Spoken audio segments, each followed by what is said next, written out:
चाहिए नहीं तो मैं उठ जाऊंगी। ठीक है, तो अब हम इनवाइट करते हैं हमारी नेक्स्ट होम मेकर को, जो कि अब एक डिजिटल एंटरप्रेन्योर बन चुकी हैं, जो यहाँ से अच्छा खासा अर्न कर रही है। ठीक है, तो चलो उनकी कहानी भी सुन लेते हैं। तो हम इनवाइट करना चाहेंगे सलमा जी को, जो सीनियर डायरेक्टर हैं। सलमा जी, सलमा, ओके, मिल गई मुझे। सो वेलकम सलमा जी, मैं आपको अनम्यूट कर रही हूँ, कैमरा ऑन कर लीजिए अपना। Welcome Salma ji, camera on कर लीजिए। मैं भी सलमा जी को फर्स्ट टाइम सुनूंगी। Thank you so much ma'am. Good Modicare morning ma'am. Good Modicare morning Salma ji, कैसे हो आप? पहले मिले हैं हम किसी मीटिंग में? तो फर्स्ट टाइम है? फर्स्ट टाइम है, ओके। तो सलमा जी, आपसे यही जानना चाहेंगे, जैसे जो चीजें हमने अभी रितु जी से पूछी थी, वही सारी चीजें हम आपसे पूछेंगे कि आपकी सबसे पहले तो इस बिजनेस में एंट्री कैसे हुई, कहाँ से आए आप? ठीक है, उसके बाद में हम ये जानना चाहेंगे कि आने के बाद टीम बिल्ड होना कब स्टार्ट हुई थी, फैमिली की तरफ से क्या चैलेंज आया, सपोर्ट रहा या चैलेंज रहा? क्योंकि भैया रितु जी को सपोर्ट रहा हमें चैलेंज था, आपका पता नहीं, अभी पता चलेगा आपका कि आपको चैलेंज था या सपोर्ट था। ठीक है, फिर बिजनेस की तरफ से क्या आपको चैलेंज रहा, एंड उसके बाद में क्या आपकी अचीवमेंट्स रही, कितने टाइम में आप यहाँ सीनियर डायरेक्टर हुए हो, और आगे के आपके सपने, सब कुछ हम आपसे जानना चाहेंगे। तो अब आप बताइए अपने बारे में, और बताइए शुरुआत कैसे हुई। मैम, मेरा नाम सलमा सैयद है। मैं हैदराबाद से बिलोंग करती हूँ और एक हाउसवाइफ हूँ, और मैं इस बिजनेस में कायनात मैम के थ्रू आई हूँ। और हेल्थ घर में प्रॉब्लम बहुत थी, इसलिए मैं आई हूँ। इसके पहले मैंने बहुत से कंपनियां ट्राई भी किए थे, और बहुत सी जगह मतलब फंस भी गई थी ट्राई करते करते। घर में इतनी प्रॉब्लम चल रही थी कि मतलब 10-10 रुपये के लिए भी मुझे किसी का मोहताज होना पड़ रहा था, इसलिए मैंने ट्राई किया था। तो मैंने फंस भी गई थी, फिर मैंने सोचा नहीं, अब नहीं ट्राई करना चाहिए, ये मतलब ऑनलाइन फेक ही होता है, फ्रॉड ही होता है। फिर मैंने सोचा चलो और एक बार ट्राई करते, ऊपर वाले को बोला अब ट्राई करूंगी तो अब तो लास्ट बार है, अब इसके बाद कभी ट्राई करूंगी। तो फिर मैंने फेसबुक पे ट्राई किया, ट्राई करने के बाद नंबर मिला मुझे, उनको सीधा डायरेक्टली कॉल किया, मैंने मैसेज नहीं किया, डायरेक्टली कॉल किया। वो शायद भी बिजी होंगे, तो फिर उन्होंने किया। कॉल बैक करने के बाद उन्होंने मुझे प्लान बताया, बहुत अच्छा लगा प्लान, और मैंने बहुत लंबी चौड़ी बात की उनसे, तो बहुत कुछ बताया भी था, फैमिली मैटर का भी बताया था, ऐसा ऐसा हुआ है, मैं फंस भी गई थी। तो फिर उन्होंने बोला कि नहीं, ये बिजनेस बहुत अच्छा है। तो मैंने उनको बोला कि देखिए मैम, मुझे इस बिजनेस में आना है, मुझे अच्छा लगा है, बस मुझे मंथली 10,000 कमाना है मैंने ये बोला था उनको कि मुझे मंथली 10,000 कमाना है। तो मैम ने बोला कि 10,000 ही क्यों कमाना है आपको? तो मैंने बोला कि फैमिली मैटर बहुत चल रहा है, फैमिली इशू बहुत है, तो 10,000 इसलिए कमाना है क्योंकि मुझे बच्चों की फीस पे करना है, बच्चों के अच्छे स्कूल में बच्चे पढ़ रहे हैं, ऐसा ना हो कि मतलब कंडीशन की वजह से मैं उनको वहां से निकाल दूं। इसलिए अगर मैं मंथली 10,000 कमाऊंगी तो मैं उनकी फीस कर पाऊंगी, हस्बैंड को थोड़ा सपोर्ट हो जाएगा, इसलिए मैंने ये ज्वाइन किया था। और कायनात मैम ने बहुत सपोर्ट किया है। कायनात मैम इतनी अच्छी है, उनके लिए कोई भी शब्द अवेलेबल नहीं है अभी मेरे पास तो बहुत अच्छी मैम है वो, और जितनी अच्छी वो है सभी को उतना अच्छा समझती है। उन्होंने बहुत सपोर्ट किया है मुझे, और अभी भी सपोर्ट करती। मुझे तो बोलना भी नहीं आता था मैम, कल उन्होंने जब बोला मुझे कि सलमा जी आपको 1 बजे वाली मीटिंग में आना है, तो मैंने बोला मैम मैं कैसे आऊंगी, मुझे तो बोलना भी नहीं आता, आपसे भी बोलती हूँ तो मैं सोच सोच के बोलती हूँ मैं लवली मैम के सामने कैसा बोलूंगी? तो उन्होंने बोला कि नहीं मैं हूँ, आप आ जाइए। तो मैम बहुत अच्छी है, कायनात मैम हमारी बहुत अच्छी है, सभी को सपोर्ट करती है, और मुझे तो अभी भी सपोर्ट करती है। मैं तो उनको इसलिए भी कॉल करती हूँ मैम कि मुझे ये शब्द नहीं आ रहा है मैम, तो इसको कैसे बोलना है, इसका कोई दूसरा वर्ड है, इसलिए भी कॉल करती हूँ कभी कभी तो। Hello ma'am. हाँ हाँ, आप मुझे सुन पा रही हैं? हाँ मैम। हाँ हाँ, अब मुझे बताइए कि जैसे कि आप फेसबुक के थ्रू एंटर तो हो गए, है ना, लेकिन मैं और भी चीजें जानना चाहूंगी, फिर तो शुरुआत कैसे हुई? बिजनेस की शुरुआत मैंने की, जैसे कि मैंने कायनात मैम ने मुझे मीटिंग अटेंड करवाया, मैंने फर्स्ट आपकी मीटिंग ली थी, उसमें मैंने देखा सुना, आपको बहुत अच्छा लगा, आपने जो बताया था वो बिजनेस भी मुझे अच्छा लगा। हस्बैंड से बात की, हस्बैंड ने बोला मत करो, फेक होता है, मत कीजिए, फंस जाओगे, ये हो जाएगा, तो उन्होंने मना कर दिया था। फिर मैंने कुछ टाइम किया, मैम से बात की, मैंने बोला टाइम दे दीजिए मैम, थोड़ा टाइम मैं हस्बैंड को समझा दूं। फिर हस्बैंड को समझाया, मैंने बोला 1 साल कुछ बैंक डिटेल नहीं मांग रहे हैं और अपने पास है भी क्या जो जाएगा।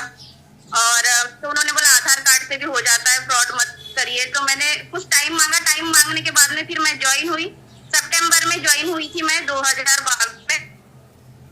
फिर उस किया मैंने और मुझे थोड़ा डायरेक्टर लेवल अचीव करने में थोड़ा टाइम लग गया, क्योंकि फैमिली भी कंडीशन बहुत खराब थी। तो टीम तो जल्दी ही बन गई थी मैम, ज्यादा चैलेंजेस नहीं आए, बहुत जल्दी सीख भी गई थी मैं प्रोस्पेक्टिंग।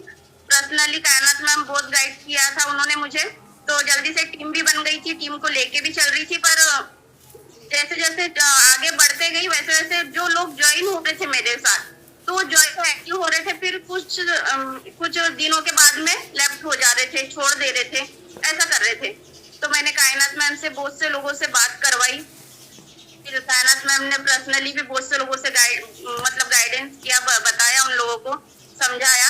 फिर टिकने लगी टीम, लोगों से कनेक्शन बनाने लगी। और क्या बोलूं मैम, मुझे तो समझ में ही नहीं आ रहा।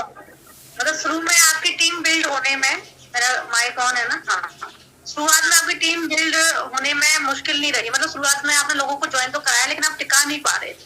फिर आपके अपलाइन ने आपको सपोर्ट किया, ठीक है, तब आपकी टीम टिकना स्टार्ट हो गई। और फिर बाद में आप भी सीख गए, कनेक्शन बनाना स्टार्ट कर दिया, आप भी सीख गए कि कैसे टीम को टिकाया जाता है, किस तरीके से फॉलो अप लिया जाता है, ठीक है। फिर उसके बाद में आपका डायरेक्टर लेवल कब अचीव हुआ?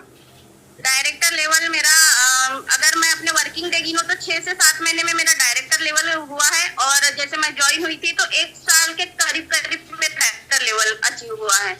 उसके बाद में मैं समझो ग्रोथ हुई है मैम, स्लोली हुई है, एकदम ज्यादा फास्ट नहीं हुई है, और अभी भी स्लोली ही हो रही है। मैं सीनियर डायरेक्टर निकलने के बाद में मैंने फिर से 6-7 जुलाई में कुछ मेरा डायरेक्टर निकला था, और अभी 2 मंथ पहले ही सीनियर डायरेक्टर निकला है। तो मेरी ग्रोथ होती, क्योंकि मेरे लाइफ बहुत पार्ट आ रही है, और मतलब घर में भी बहुत सी चीजें फेस करने पड़ रही। बिजनेस के थ्रू तो नहीं, बस रहता है ना फैमिली मैटर, ये करो वो करो, हाउसवाइफ को बहुत से काम होते हैं, तो उसी वजह से मैं थोड़ा स्लो काम कर रही हूँ। की वजह से आप थोड़ा स्लो है ना, लेकिन आप चल रही है, भले धीरे धीरे चल रहे हो लेकिन आप आगे बढ़ रहे हो। तो मैं तो हमेशा ही बोलती हूँ टीम को, चाहे तेजी से चलो चाहे धीरे धीरे चलो, बस चलते रहो, क्विट कर जाओ। तो आपका अभी सीनियर डायरेक्टर लेवल अचीव हो चुका है। वर्किंग डेज अगर आप काउंट करें तो 6 से 7 महीने आपने डायरेक्टर कर लिया था, और अभी आपने सीनियर डायरेक्टर कर लिया है। 1 साल से ऊपर का समय आपको हो चुका है इस बिजनेस में आए हुए, है ना। अब हम आपके सपने जानना चाहेंगे कि क्या सपने हैं आपके? मेरे सपने तो ये है मैम कि मैं पहले एक नर्स थी, एएनएम कोर्स किया है गवर्नमेंट से, और पहले जॉब भी करती थी मैं, जब बच्चे नहीं थे तो जॉब भी करती थी। जब बच्चे हो गए, बच्चों को संभालने वाले कोई नहीं थे, तो मैंने छोड़ दिया जॉब छोड़ने के बाद में क्या बोलते हैं, फैमिली कंडीशन बहुत खराब हो गई, उसके लिए मैंने ये ज्वाइन कर लिया। तो जब मैं जॉब कर रही थी मैम, जॉब कर रही थी तो बोलते हैं ना 2 पैसा कोई भी कमाता है तो उसकी इज्जत बहुत होती है। तो मेरे फैमिली में भी वही था कि मेरी रिस्पेक्ट बहुत होती थी, सब बहुत अच्छे से रिस्पेक्ट करते थे। और जब जैसे ही मैंने जॉब छोड़ दिया ना, वैसे ही मुझे गिरा के देखने लगे लोग, मेरी गलतियां निकालने लगे। तो मैं वो रिस्पेक्ट फिर से पाना चाहती हूँ उनके नजरों में, पैसा अच्छा कमाना चाहती हूँ। सपने मेरे ये है कि हमारे इसमें हज करते हैं, आप जानते हो हज करते हैं, तो मैं अपने ससुर जी को हज को भेजाना चाहती हूँ। मेरा बात है, क्या बात है। मेरे सास ससुर, मेरे हस्बैंड और मेरा सपना था कि मेरे सास और ससुर जी को हज को भेजाए। अपन मिडिल क्लास फैमिली तो वो अपन नहीं करती ये सारी चीजें, तो हमने देखा था ये सपना कि मम्मी और पापा को दोनों को भी हज को भेजाए। पर मम्मी तो रहे नहीं, कोरोना के समय डेथ तो हो गई है उनकी। तब ससुर जी है, तो मैं चाहती हूँ कि इस बिजनेस से इतना पैसा कमाऊं कि मैं उनको जल्द से जल्द कुछ भी होने से पहले हज करा दूं। ये सपना है। हैदराबाद में जब से हम लोग हैं तब से सिर्फ किराए के घरों में ही रह रहे, तो एक घर लेना चाहती हूँ हैदराबाद में जो खुद का हो, किराया ना देना पड़े किसी को। बिल्कुल, आप 100% कामयाब होंगी, क्योंकि सपने बहुत अच्छे हैं आपके, सपने बहुत प्यारे हैं आपके, और क्या कहते हैं, गॉड आपको सफलता देंगे, है ना। आप बहुत जल्दी सफल हो।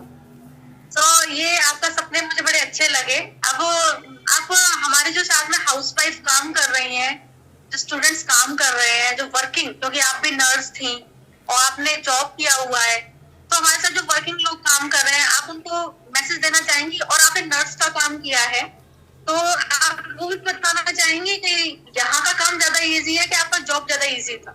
कौन सा काम ज्यादा इजी है? ज्यादा इजी तो मैम यही काम है कि यहाँ पे आप जो टाइमिंग मिल रहा है उस टाइम पे कर रहे हो। यहाँ पे फैमिली को संभालते हुए, घर का काम करते हुए, बच्चों को संभालते हुए यहाँ पे आप काम कर रहे हो। जब मैं नर्स का जॉब करती थी 8 घंटे या 9 घंटे ड्यूटी रहती थी। सुबह सुबह मैं जाती थी, काम को जाती थी, वहां से आने के बाद में फिर घर का काम थक भी जाती थी। फिर कभी नाइट शिफ्ट होती थी तो नाइट में जगना, नाइट में रात भर ड्यूटी करना, उसके बाद सुबह आना, तो फैमिली भी रहती थी, फैमिली का काम करना ये बहुत मुश्किल हो जाता है। तो सबसे बेस्ट तो यही है, यही वर्क मुझे बेस्ट लगा, तो हमेशा यही करना चाहूंगी। वहां पे आपकी 8 घंटे की ड्यूटी रहती थी, है ना, और भी रहती थी, और यहाँ पे आपको टाइम की फ्लेक्सिबिलिटी मिल रही है। तो मैं अब ये भी जानना चाहूंगी आपसे कि वहां पे आप 8 घंटे काम कर रही थी, जिसमें नाइट ड्यूटी भी कई बार आ जाती थी, यहाँ पे कितने घंटे काम करके और आप ये सब कुछ मैनेज कर पा रही हैं? यहाँ पे मैम देखिए, मैं तो जब भी फ्री होती हूँ तब लग जाती हूँ। ऐसा है, जब भी फ्री होती हूँ तो किसी का कॉल, अब तो ज्यादा कॉलिंग नहीं कर पाती हूँ क्योंकि टीम थोड़ी बड़ी हो गई है, तो टीम का ही कॉल आ जाता है, मैम ये बता दीजिए, वो बता दीजिए, तो भी उनको गाइड किया जा रहा